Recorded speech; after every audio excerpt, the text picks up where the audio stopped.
Alright, what's up Dragon Brood? Today we're going to be taking a look at 3 Golgari decks for the new standard featuring Phyrexia All Will Be One. Now, this is going to be 3 pretty different decks, one that's focusing on, well, Obliterator because that card's really good, then one with fight rigging, and then one that's just a general aggro deck. And I think if you like playing Golgari, you might actually like all 3 of these choices. So let's hop in and take a look at all 3 of these Golgari decks. Alright, starting out at the top here, we are getting right into this one, and we're going to be talking about Bushwhack being one of the key cards in this deck, because the way we're going to make this fight deck work, or as we're calling it, the Fight Knight, is having a bunch of stuff, well, Obliterator, that benefits from taking damage, but also a bunch of other things with Death Touch, that if we have the fight mechanic going, then we get to kill all of our opponent's things without even having to attack, which means it doesn't matter how big of a creature they have, we should be able to take them out. So, starting with the list, we are playing a full set of 4 Bushwhacks, because this card's really good. It lets us either search for a land, or fight something. This is really good because of the fact that we do have something like, say, Obliterator that needs 4 black mana, so this can kind of guarantee we can find more basics. But if we do need to kill something, because of our creatures with Death Touch, we can kind of outright kill it, which is super sweet. We're also going to play a couple copies of Cut Down.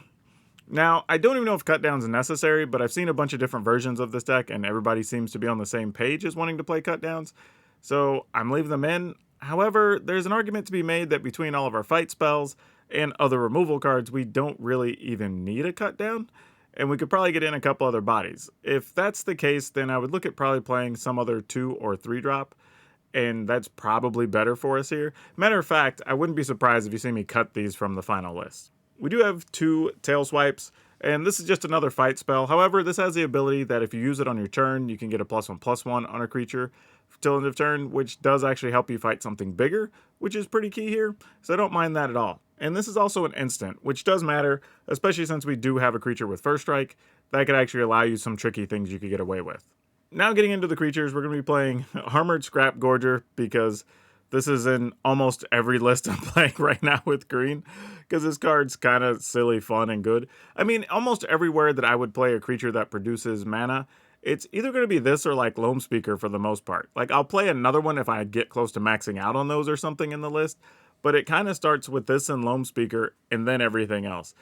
Just because this can produce any color, but the opportunity to have this become a 3-power creature, along with letting it remove stuff from the graveyard, is actually a pretty nice bonus just for making mana. Then, of course, some more removal. Go for the Throats here, but cautiously. I think, again, these could be split between 2 Go for the Throat and 2 Infernal Grasp. Everybody still seems to be on the Go for the Throat page. I'm not quite there yet. Looking at everybody else and what they're doing, this seems to kind of be the theme that people are on. So, I don't know. I would say split these up, though, because there are still a fair amount of artifact creatures you're going to need to kill. Then, of course, we're playing 3 Llanowar Loam Speaker, just to make sure we can get our mana for our bigger creatures, or get the 5 black mana the 4 black mana for our 5/5 that we actually need. We've got 3 Tainted Adversaries, and I like this too because, other than the fact that it has Death Touch, that if we do draw this later in the game, we have something to do with our excess mana. Because there can reach a point where maybe the board's a little stalled up, your mana creatures aren't really doing much. This gives you something to feed them into to help you go a little bit wider and maybe get across the finish line. We do have 3 Bloated Contaminator, and I think you're going to see this card show up in a lot of various aggro-type decks that are playing green, just because it's 3 mana for a 4/4, and it has Trample. I mean, the other ability, yeah, it has Toxic, that's cool and all.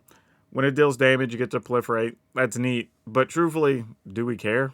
I mean, like, it's a 4/4 Trampler for 3, and it only has 1 green in the casting cost. This card's very good, like, honestly, to the point that I would almost say it's unrealistically good, and I could see it being played in a lot of green decks in Standard that are aggressive, and possibly even in Pioneer, maybe even in Historic and some of those green decks that just want to go like Llanowar Elf, something for 3 mana that's quality, right?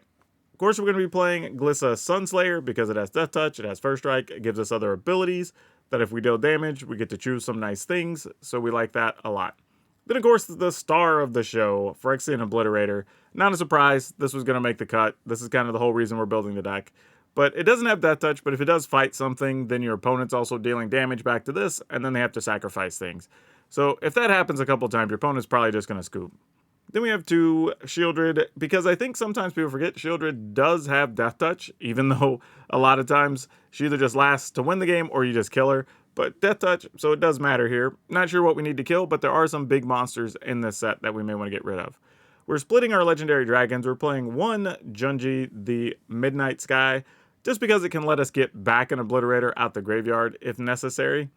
But we are playing 1 Kura because not only does it have Death Touch, if you end up having to kill something, you do get a sizable creature back, so why not, right? It's extra value. Otherwise, we just have a bunch of lands. We're not doing anything special with those, just playing the proper color lands you would expect here.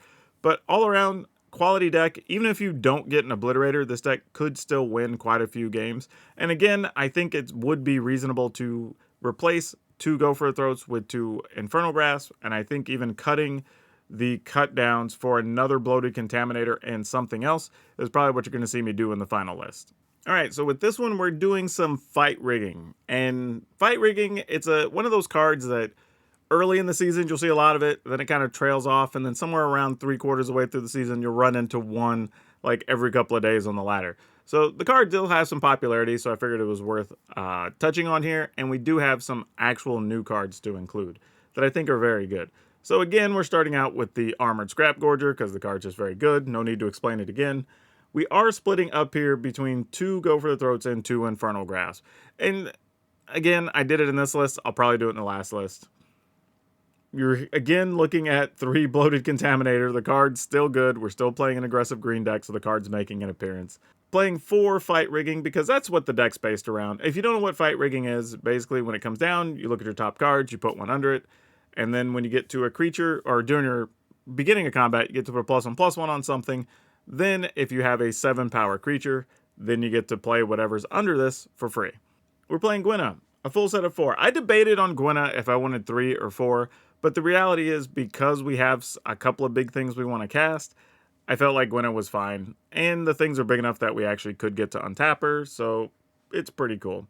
Also an interesting thing, don't forget that we are playing 3 Shakedown Heavies. And the reason we're playing the Heavy is because it's already 6 power, you add 1 counter, you get to play whatever's under the Fight Rigging, right?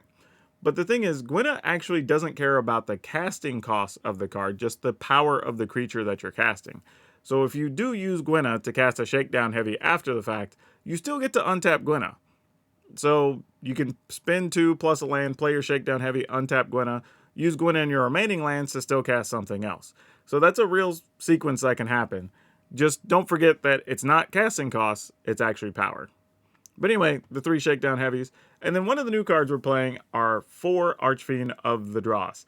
Now, this card does have a downside, right? It comes into play with 4 oil counters on it. You remove 1 during your upkeep. And then if it has no oil counters, you lose the game. If your opponent has a creature die, they lose 2 life. There's a lot going on here, but the main reason we're playing it is a 6 power creature again. So if you have a Fight Rigging, it automatically triggers. And the truth is, this is a 6/6 flyer. It's likely going to either kill your opponent, unless they just happen to draw enough blockers, or they're just going to be in a situation where something else is going to kill them even before this gets to the in-game state, right? If we're in a good situation, let's say we play Fight Rigging the turn before, we play this, we get a 7/7 flyer now, we get whatever's under the Fight Rigging, so we're already set up to do a lot of damage on the next turn. Then it's just, can they survive both of these for 2 more turns before the Archfiend gets you dead, right? Don't know if it's possible, but I think it's worth the risk on this card, honestly. And they're still having to worry about your other stuff on the ground, your Bloated Contaminators, your Shakedown Heavies. You've still got removal to get stuff out of the way for the Archfiend to get an attack in. So there's a lot of like live action things happening here that I don't think this is that much of a drawback. And don't forget, if you play something like your Scrap Gorger on turn 2, you can just play Archfiend of the Dross on turn 3, and that's a big 6/6 flyer your opponent has to respect, or else they're just going to end up dead. We move on to our other creatures, though. We are playing 2 Tovalar's Huntmaster for a couple of reasons. One, you just get this out, you get 2 more bodies, so it's like 3 creatures for free under a Fight Rigging. And you can cast this fairly reliably with a Gwenna, so there's that. But then also the thing is, on the backside, you do end up in a situation where you can actually fight things if necessary. We're going to try to get in there. Let me change this version so y'all can actually read this, because that's a problem if you can't tell what it is. Let's go with this one, because this one's readable. There we go. This is much better. Ba-ba! Now y'all can read it. But yeah, so Nissa, the main reason we're playing this is because one, if we get it for free, it's awesome because it ends up going to 8 and you get a big 8/8 token.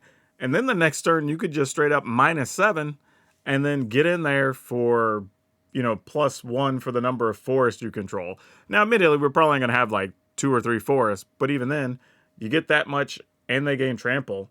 It's like that might just end the game if you have some big 8/8 plus, I don't know, either Shakedown Heavy or an Archfiend or whatever. Put your opponent in a real bad spot early on. So I like what this does in here too. And again, if we get to play it for free, super big bonus. And then, of course, we're going to play 2 Titan of Industry because this is also really good under a fight rigging. You can gain life, you can kill stuff, you can make a 4/4, you can give a shield to something important. So, like, lots of cool stuff here going on. And then rounding out our creatures, we are playing some Rootwire Amalgam. We're playing 3 of these.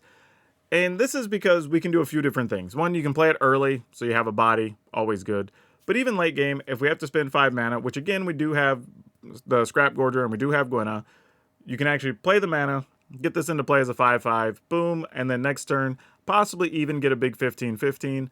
And then again, it comes back to the whole thing as like, does Nissa have trample, blah, blah, blah. Like, lots of different things going on here. So you do end up with multiple ways to win, even if you don't hit the fight rigging, which is cool. But if you do stick a fight rigging, the upside is huge in this build.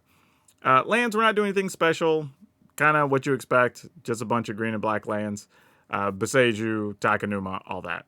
But yeah, this one should be a fun one. If you're into fight rigging, here's some ideas because this gives you several more options with cards out of the new set. And here for the last one, we're just going to be playing some Golgari Aggro. This is just play efficient creatures, do the best things you can, remove some stuff out of the way, try to beat your opponent down. So we're going to start with 4 Ascendant Pack Leader. Not a big surprise. It's a 2/1, gets bigger when you cast stuff that's 4 or greater. You get 3 Bushwhack, because we do have other removal to supplement this, so Bushwhack isn't pulling as much weight in this list as it did in the other one with the Obliterator. But an interesting new inclusion for these green aggro decks is actually evolving Adaptive. And if you play older formats, we had another creature kind of similar to this years ago, but this actually gets a +1/+1 for each oil counter on it. It comes in with 1. If you play a creature that has toughness or power bigger than this, it gets an additional +1/+1 from an oil token. Right? So, or oil counter, I should say. So it is very easy for this to get quite large, quite fast. Then we're playing, again, Armored Scrap Gorger, because why not? The card's still good. And we do have some more expensive things we are going to be trying to cast at times. Again, playing 2 Go for the Throat and 2 Infernal Grasp. Playing one of my favorite cards from 2 sets ago, but Quirion Beastcaller I think is very good in this list. We have plenty of creatures, so we're going to be able to trigger this quite easily. Again, playing an aggro deck, so we've got Bloated Contaminator here. Card's just too good not to play. Playing black and green, Nissa's making an appearance here, again, being a first striker with Death Touch, and giving us a lot of upside. Again, if we need to destroy an enchantment, if we want to draw a card, if we just want to take counters off of something, right? Glissa does a lot of work here. And it's very easy to cast. It only has 1 black in the casting cost, everything else is green. We should be able to get this cast and then play fairly easily with no real effort. Then we've got 4 Uvenwald Oddity. More than anything, the haste on this card is just so good, honestly. We're almost, I won't say never, but rarely going to actually transform this. This is just a big 4/4 body with haste on top of everything else we're already doing. Because again, it's likely to be a counter for the Ascendant Pack Leader and for the Adaptive Automaton, both on the turn you cast it. And then we're playing 3 Nissa, and again, let me change this version so y'all can see it. I should have updated this before I went live. I'm so unprofessional. I apologize, y'all. But I want to make it easy for y'all to read while we're talking about it. Boom, there we go. All right, so our Nissa. So the thing about Nissa, again, is that if we play it, we get a body, right? Even if we only play Nissa for 6, which would still be a lot of mana, you end up getting a 5/5 token, which is still very good. And if we have to play it for 5, whatever, we get a 4/4 token. But again, if we have to destroy an artifact or enchantment, it's great to be able to do that. But if we can somehow just get to cast it straight up, then you're just making huge bodies and you can give stuff trample. So I think Nissa's going to show her weight in more decks than we really expected here early on. But I think this actually is a good spot for it because of the variable casting costs and the size of the bodies that you'll get. Because even if you end up having to play it cheaply, you just make a bigger body every turn. Also, in our creature mix, we're going to be playing 2 Defiler of Vigor. As it turns out, all of our creatures happen to have green. including Glissa. She's black, but also green. So this means that every time we cast a creature, we're going to get to put a +1/+1 and everything. Also, randomly is the token from this, let's see, create an XX green. It doesn't actually say. So is it a colorless? Oh, it does say green. All right, so it's a green horror token. So literally every creature we make is green. So that's a bonus. Yeah, so Defiler is going to allow us to do a lot, and it's another big trampler, so we like that. Not really anything too fancy or complicated about this deck. It's what you expect it would be, but it's just really, really efficient in trying to do the beatdown thing. And I think getting an additional 1-mana creature for this deck that's actually significant matters a lot, because I think previously we only had the pack leader, so you didn't have a lot of really fast starts. This actually increases the odds of those starts exponentially, right? And when you consider the fact that you're almost always, well, you're always going to be attacking with a 2 power or greater creature, because even the adaptive comes into play as a 1/1, it's always going to be a minimum of 2/2 the next turn, and very likely a 3/3 or larger the following turn. So yeah, you can put a lot of pressure on your opponent very fast if they don't have opening removal or whatever. So this is going to be an interesting one to play. I'm going to have some fun with this one. Maybe even on early access, I might goof off with it a little bit. What I like about these 3 decks is that it shows us that even if I like a certain color combination or have a preference for certain colors for whatever reason, you can still play it multiple different ways. And the cool part is, as you saw with these lists, there's a handful of cards that you can transfer between all the different decks. So even if you have a pretty light collection, if you focus on some key cards, you can play those between different decks, even with different styles. Whether you want to play big with Obliterator, or maybe you want to build the fight rigging deck first and then build toward the Obliterator deck. Because truthfully, in each of these decks, I would say almost all the cards are going to be playable in other builds as well. They're all quality creatures, quality removal things. Really, the one card might be fight rigging outside of a fight rigging deck, specifically to utilize it. You probably aren't playing it, but all the others at least have some uses elsewhere, and I think that's actually a pretty good benefit. If you enjoyed this type of video, let me know. And if you're looking for other decks, check out this one I have with 3 Gruul decks that you should check out before you get your new packs.